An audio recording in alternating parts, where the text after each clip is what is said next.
is not running. So there's lots of rules like that in your style guide that will be specified for you, and it changes. Every single publisher has their own preference. So I generally have all of mine for all of my companies printed out, and I have to reference them frequently, and it takes so long. If possible, though, once you become the translator for a series, you're probably set for a while until you move jobs or you make a big enough mistake. Because you obviously want to keep the same translator as long as you can to keep the voice of the characters, the voice of the manga the same.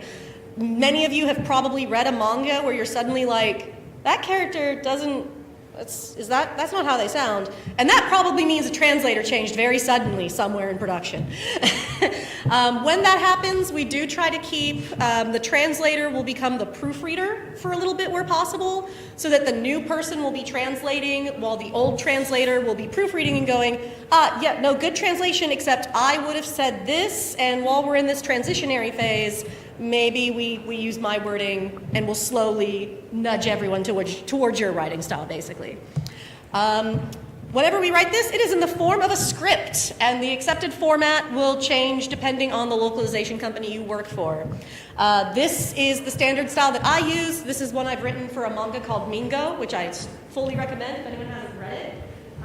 Actually, I'll just use my mouse to gesture because it's too hard for me to get off the stage.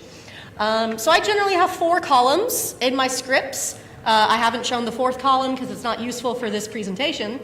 The first is very important for all of the letterers, is correctly identifying each panel and speech bubble that I'm talking about. So you'll see it's 1 1 1 1 1 1 1 1 1 1 1 1 1 1 1 2 1 2 1 2 1 2. This is just one page, so obviously the page is always 1 in this case. The panels can always be assumed to be read in standard manga, top right to bottom left.